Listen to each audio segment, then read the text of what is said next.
Good morning. হ্যাঁ হ্যাঁ, বসো বসো। আমি এই 15 বছরে স্কুলে পড়াচ্ছি, তোমাদের মতো বাজে ব্যাচ আমি আর একটাও দেখিনি। সব থেকে বাজে ব্যাচ তোমরা। ম্যাম প্রতি বছর এক কথাই বলে। ক্লাস শুরু হওয়ার আগেই আমি বলে দিচ্ছি, আমার ক্লাসে কোনো রকম ডিস্টার্ব হোক আমি এটা চাইবো না। যারা যারা আমার ক্লাস করতে চাও না তারা ক্লাস থেকে বেরিয়ে যেতে পারো। হ্যাঁ দেখ ম্যাম কি বলছেন। দুজন থাকলে আমি দুজনকেই পড়াবো। আমি তো আগে যাব। ও তুমি ক্লাস থেকে বেরিয়ে যাচ্ছ তাই তো? ম্যাম আপনি তো বললেন যাদের ক্লাস করতে ইচ্ছা করছে না তারা বেরিয়ে যেতে পারে। বাবা বাবা বাবা, আমি বললাম আর তুমি চলে যাচ্ছ টং টং করে। মানে আমি যে 7 সমুদ্র 13 নদী পার করে তোমাদেরকে পড়াতে এসেছি আর তোমরা ক্লাস থেকে বেরিয়ে যাচ্ছ। আরে আপনিই তো বললেন। বসো এখানে চুপ করে। এই তুমি তোমার কালকে গার্জেনটাকে নিয়ে আসবে।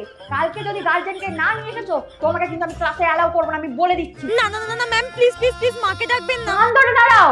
হ্যাঁ যত দোষ সব আমারই হয়। এই তোরা হাঁ করে দেখছিস কি? বই বল, পড়াবো।